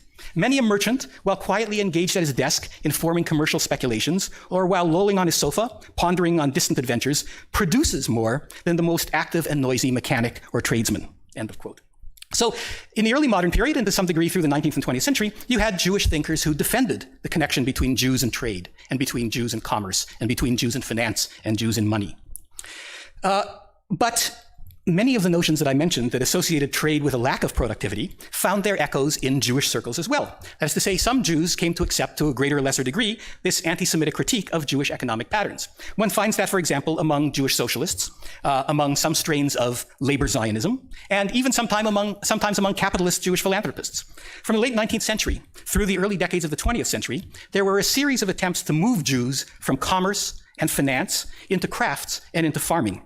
Yeah, Jews would love nothing better than to get back into farming. Why do we get stuck working for McKinsey and Company? Why do we get stuck running movie studios and newspapers? Why do we get stuck in investment banking when we could be out there tilling the soil? That sounds awesome. Right, here's the conclusion of this essay. To make the concept of constitutionalism meaningful as the legitimate foundation of politics, the Constitution should be reimagined as the will of the people. Constitutional interpretation should be redefined as an activity of representing the people's will, rather than interpreting and following constitutional norms or trying to ascertain the founders' intentions. Now, some American constitutional scholars have developed theories that are close to this. Some argue that constitutional interpretation should adopt a method of responsive interpretation or seeking the principal stuff of constitutional judgment in one's rendition of society's fundamental values, rather than in the document's broader themes. Constitution is a product of the activity of constitutional interpretation. It cannot exist as an independent fact waiting to be interpreted. So all these theorists imagine the Constitution as more than simple norms. They imagine constitutional interpretation is making the Constitution real by adapting it to changing circumstances. Yet they are all only faint-hearted Schmittian theorists. Press 1 in the chat if you're a faint-hearted Schmittian theorist, or 2 if you're a full-hearted Schmittian theorist. These blokes are refusing to fully embrace the view that norms are only a part of the Constitution. These faint-hearted Schmittian theorists face great difficulties. Much of their theorizing is irrelevant to real life. American constitutionalism can only be fully understood by a full-hearted Schmittian theory of law. Whenever constitutional theories abandon norm thinking and view the Constitution as the people's will, these theories become consistent and insightful.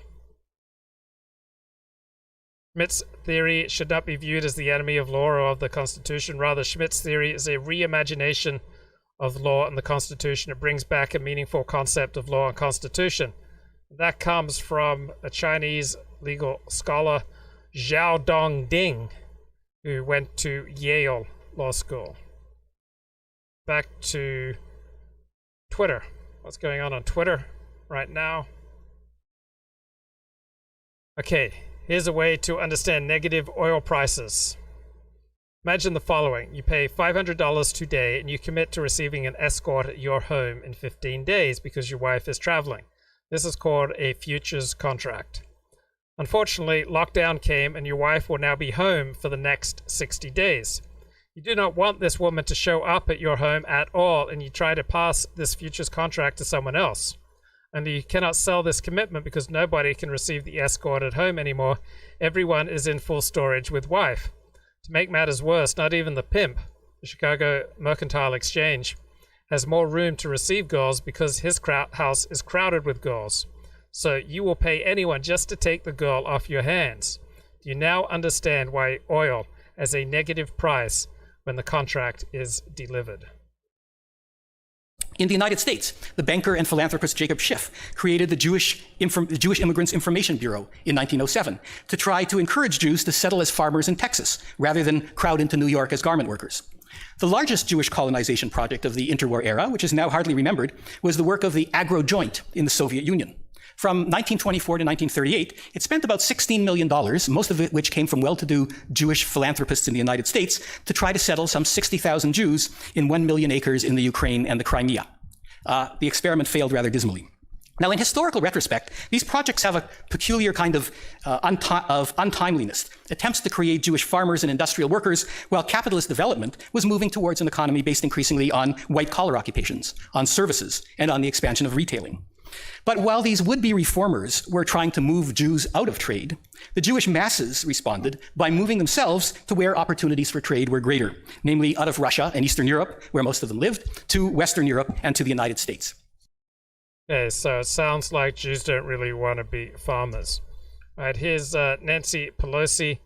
She's wiping her nose with her finger, then she touches the podium.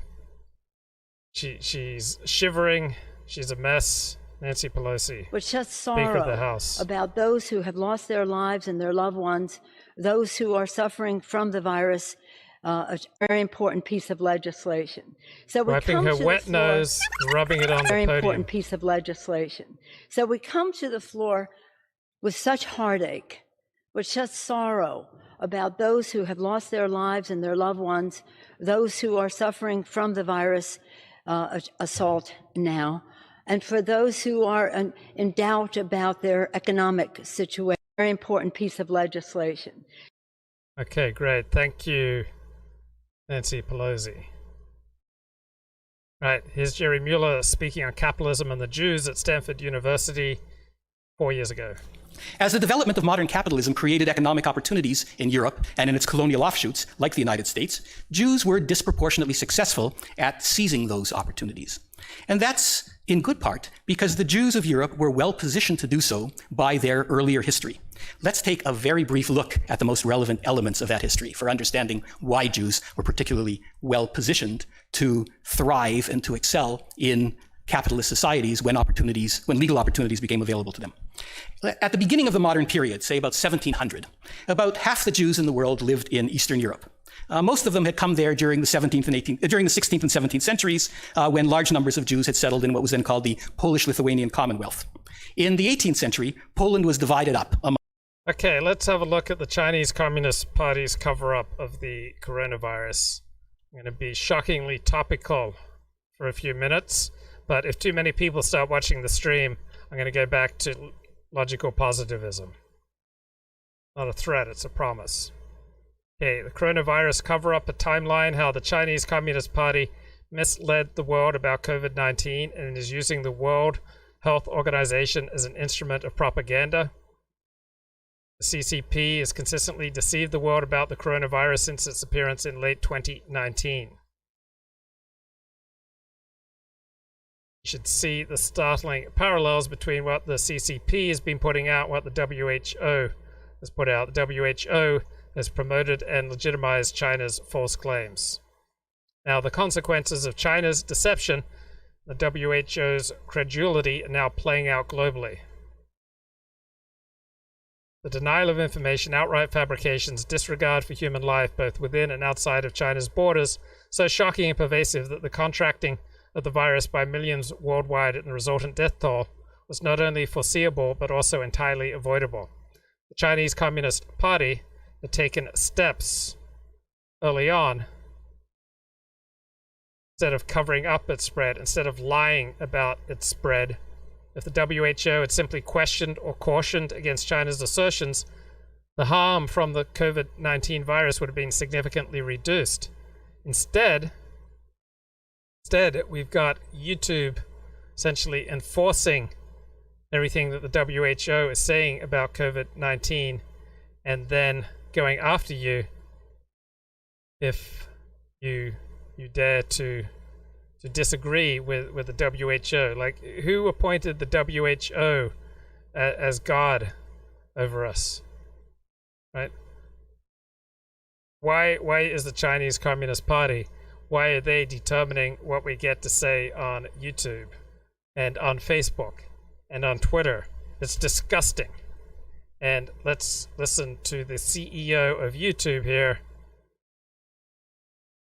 Wow, I'm not pulling up the... But she says in a video, anything that goes against WHO will be removed from YouTube. That's YouTube CEO Susan Wojcicki.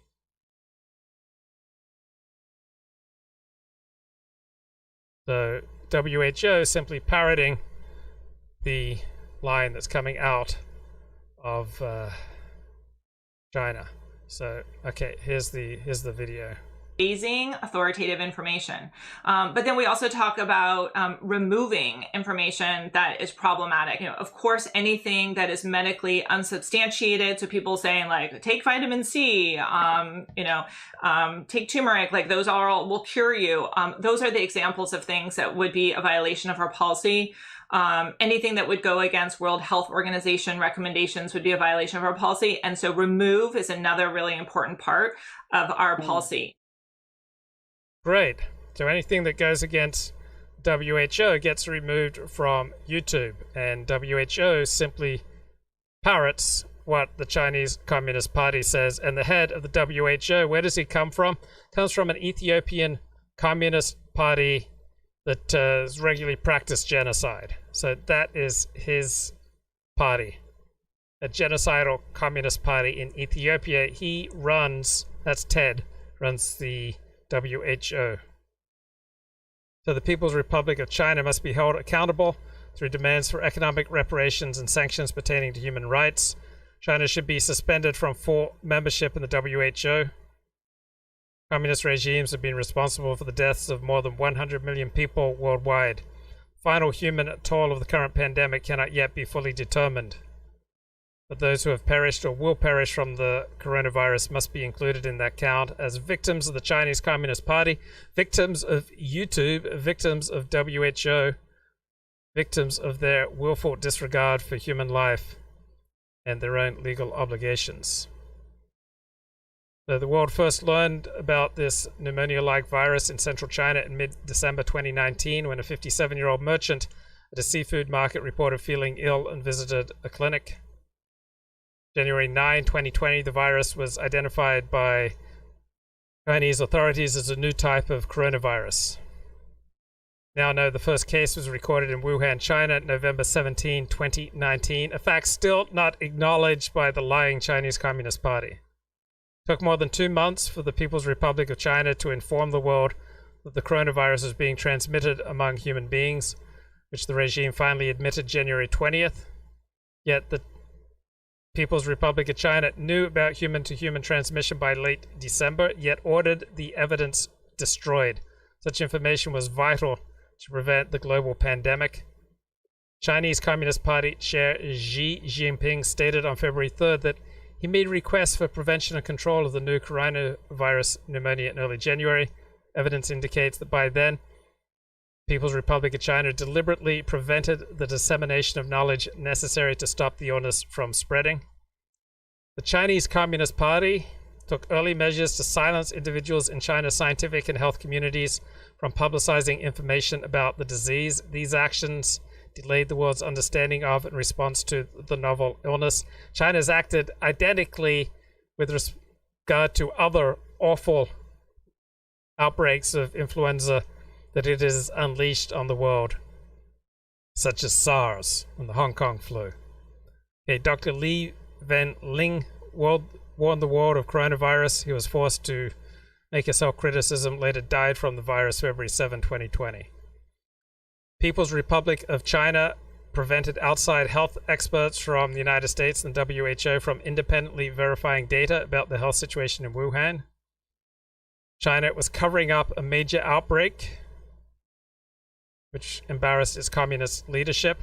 Chinese Communist Party has a long record of misleading the international community on health matters, as does the WHO, which big tech is all behind, notably with previous outbreaks of SARS and AIDS. Through the middle of January, Chinese state-run media claimed that the virus was contained and containable. Yet, other actions indicate the People's Republic of China already knew otherwise. They had activated a predatory global campaign to acquire medical supplies and equipment from North America and Europe for urgent shipment to China. Sign that the virus was spreading much faster than Chinese authorities acknowledged. Special attention was given to personal protective equipment such as respiratory masks and gloves, meaning that the People's Republic of China knew that coronavirus was spreading between humans, even though it refused publicly to acknowledge the fact. WHO also aware of human-to-human transmission at an early date, but they lied in their public pronouncements, and big tech, YouTube, Susan Wojcicki, are complicit with enforcing WHO's lies, enforcing lies that will kill thousands of people. Big tech all aligned essentially behind the ever-changing positions of the Chinese Communist Party, which has unleashed this pandemic on the world, causing the deaths of tens of thousands of people. Taiwan highlighted this concern to the WHO on December 31, 2019.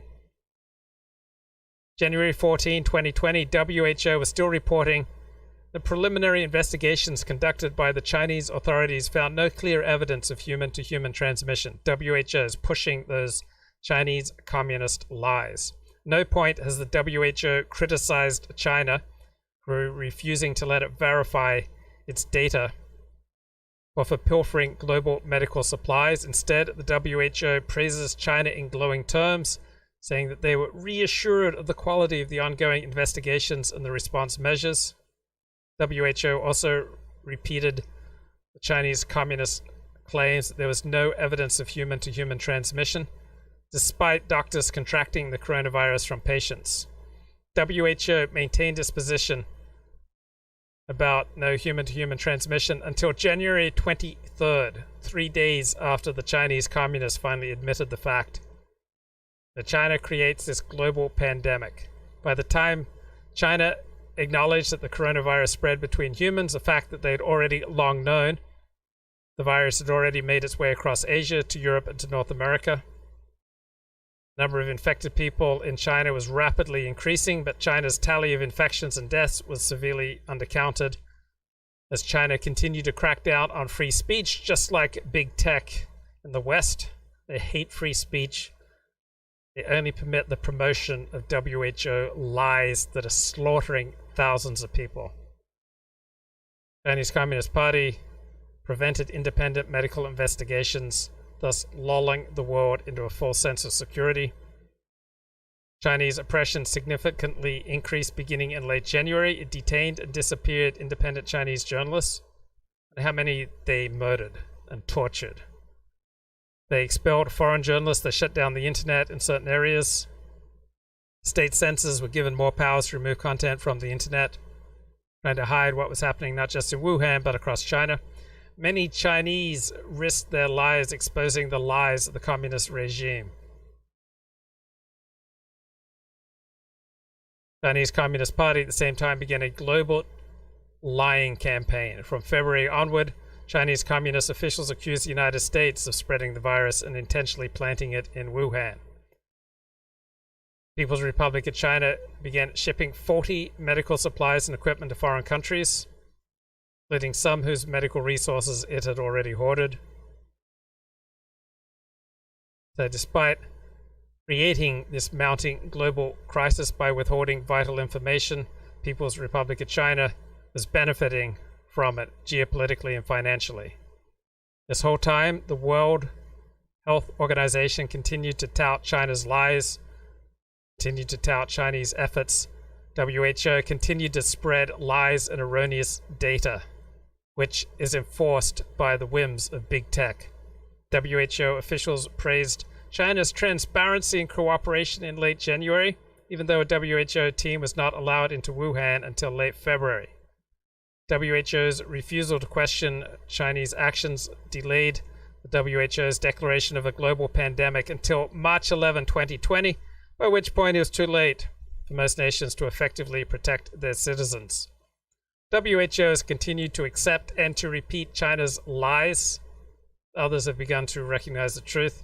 March 26, Peter Navarro, White House trade advisor, stated that Beijing did not tell us early to mid-December that there was a crisis of human-to-human transmission with the novel coronavirus. That set the world back 6 weeks. Dr. Deborah Birx of the White House Coronavirus Task Force stated at March 31 that experts modeling the virus spread were missing a significant amount of data from China. April 2nd, New York Times reported the Central Intelligence Agency had warned the White House since early February that the People's Republic of China officials had been lying about infection rates, testing, and death counts. On an ongoing basis, China is flouting international commitments. China is a signatory to the 2005 International Health Regulations. Articles 6 and 7 require member states to notify the WHO within 24 hours of assessment of any events which may constitute a public health emergency of international concern.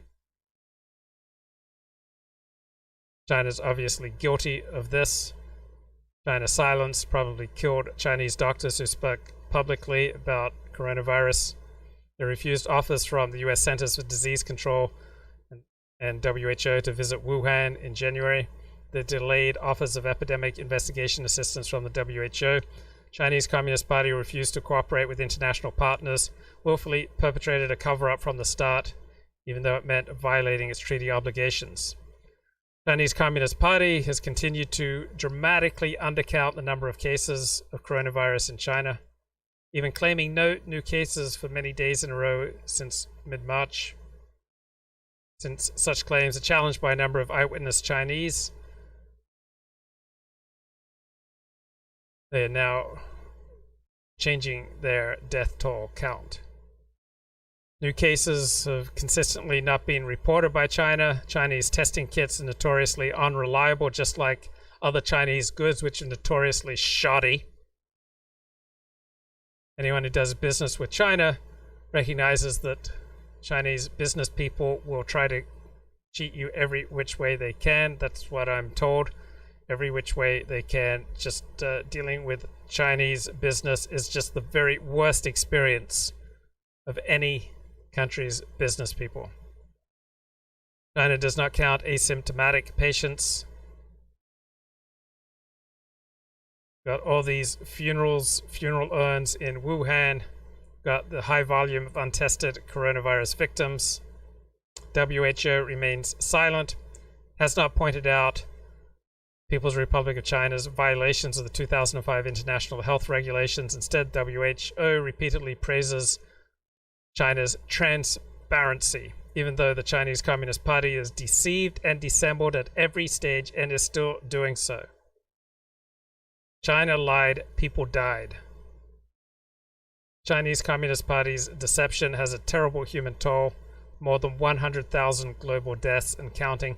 Entire countries are shut down, economies are contracting, pointing to a global crisis that will outlive the pandemic. If Beijing had acted 3 weeks earlier, the number of COVID-19 cases could have been reduced by 95%, and its geographic spread would have been severely limited, thereby preventing a pandemic. Among the Romanov Empire, the Russian Empire, the Habsburg Empire, what became Austria-Hungary, and Prussia. The largest group of those Jews lived in the Romanov Empire, and there, most Jews were restricted to living in an area called the Pale of Settlement, that is, the westernmost area of Russia between the Baltic Sea and the Black Sea, where Jews often comprised a substantial portion of the urban population. For the most part, Jews in the Romanov Empire were legally confined to this rather backward economic region. Only a handful of them were permitted to live and work in the regions of the empire that were growing the fastest economically, where economic opportunity was greater. Now, before the 19th century, most Jews in this area made their living through one or another form of commerce. Often it was just through petty trade. Sometimes it was through tavern keeping. On a higher level, it was through leasing and managing the estates of the nobility. But in the course of the 19th century, something happened that made it impossible for such a high proportion of the Jewish population to be involved in trade and commerce. And that is that in the 19th century, the Jews of Eastern Europe experienced one of the most rapid population increases in all of Europe. Their numbers grew from about 1.5 million at the beginning of the 19th century to almost 8 million by 1913. While there was population growth occurring throughout Europe in the period, the Jewish rate of population growth outstripped that of their non-Jewish counterparts. So you have Okay, back to China. The Chinese Communist Party has criticized the US political system as incapable of mounting an efficient response, even though the United States has been the top single country donor to China in its efforts to counter the spread of COVID-19. Has provided essential support to the WHO, including a higher level of funding than from any other country. In addition to the $400 million contributed by the US to the WHO in 2019, the US also made $274 million of emergency funds available to 64 countries to assist in their pandemic responses. To counter American leadership, China has attempted to shift blame and to shore up its own international standing. It has consistently lied about the origins of the virus. China is engaged in a global propaganda campaign to provide medical aid to countries suffering from a pandemic that China precipitated. Chinese Communist Party has portrayed itself as a global savior during the pandemic, yet its so-called face mask diplomacy has resulted in the shipment of thousands of defective supplies around the world. Many countries, including the Czech Republic, Spain, the Netherlands, Turkey, Australia, and the Philippines, have recalled hundreds of thousands of faulty respiratory masks and testing kits imported from China. Just crappy, shoddy goods like much of China's industrial production. And all they do in industrial production is like put parts together. They don't innovate. They don't develop cutting technological breakthroughs. They just simply put parts together. But they do it in an incredibly shoddy way. China continues to deprive the international community of its most important asset to respond to and stop the spread of the virus: accurate information. WHO has consistently praised China's aid campaign, despite evidence of its delivery of faulty equipment. WHO echoes the People's Republic of China's propaganda, giving China global credibility instead of the criticism it deserves. WHO has served as a useful idiot that repeats the Chinese Communist Party's propaganda without question. It's unlikely the WHO will ever acknowledge China's culpability in the coronavirus pandemic, much less its own. We need these following policy objectives. The United States should work to suspend the People's Republic of China from full membership in the WHO. Treating China as an equal partner in safeguarding world health made the WHO captive to the Chinese communists, less able to accomplish its mission. The US should work toward Taiwan's admission to the WHO as a counterbalance to the People's Republic of China. Taiwan has proven to be one of the most responsible countries in responding to the COVID-19 crisis. The United States and other countries should explore using legal means to hold China accountable for violating its treaty obligations and should seek reparations for economic damages incurred as a result of the pandemic. The United States should enact stronger sanctions on China, specifically related to its human rights violations, which contributed to the coronavirus spread. The United States should cooperate with other countries to demand an independent investigation into the outbreak of the virus in Wuhan. White House should form an interagency office specifically to deal with Chinese propaganda and foreign influence operations. So, let's look at a timeline: coronavirus, Chinese Communist Party cover-up, and the complicity of the World Health Organization. At every stage of the coronavirus pandemic, People's Republic of China and WHO statements have failed to reflect reality.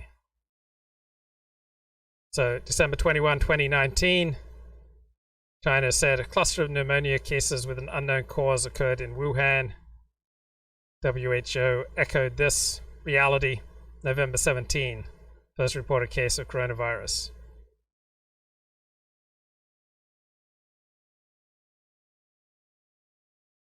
Taiwan alerted WHO to the virus September 31.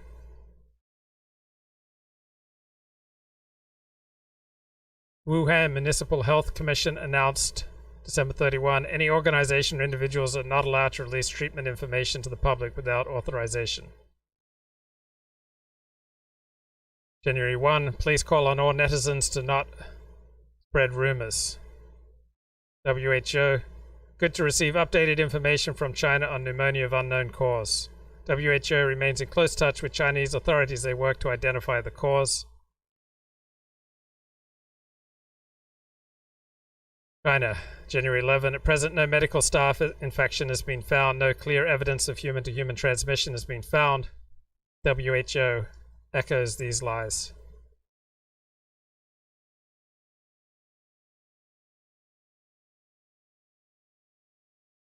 January 20, Chinese Communist Party acknowledges that human-to-human transmission is occurring. 3 days later, Tedros of WHO says, this is an emergency in China. It's not yet become a global health emergency. At this time, there is no evidence of human-to-human transmission outside China. The WHO has consistently for months simply been echoing the lies of the Chinese Communist Party, and big tech and YouTube enforce WHO's lies. We're expected to abide by the lies of the Chinese Communist Party. Had this rapid expansion of the number of Jews living in an area that was economically backward with very constrained opportunities and with government restrictions on their freedom of movement, their freedom of trade, and so on. And that made it impossible for many Jews to remain in commerce. And so in the course of the 19th and early 20th century, many of the Jews of this Pale of Settlement moved out of trade. Some became semi-skilled handicraft workers, mostly in small workshops that were owned by other Jews. Most of the Jewish population of the Pale of Settlement was poor and eked out a living in economic pursuits like tailoring and so on with low levels of productivity. So it was no wonder that Eastern Europe in the late 19th century and early 20th century became the crucible of Jewish socialism, because the prospects of improvement under capitalism seemed rather hopeless. The main response of most of these people was, of course, to emigrate. And by 1914, 2.5 million Jews from the Romanov and Habsburg empires had emigrated, the largest bulk of them going to the United States and a smaller number to the countries of Western Europe and Canada and Latin America. In the great wave of Jewish migration from Eastern Europe after 1880, the largest number settled in New York City. There, 2/3 of the immigrants were at first employed in the clothing trade. Jewish immigrants came with even less capital than most turn-of-the-century immigrants. They went into an industry that had some of the worst working conditions and with low wages. As laborers, Jews were active in trade unions, but they didn't think of themselves as part of a transgenerational working class.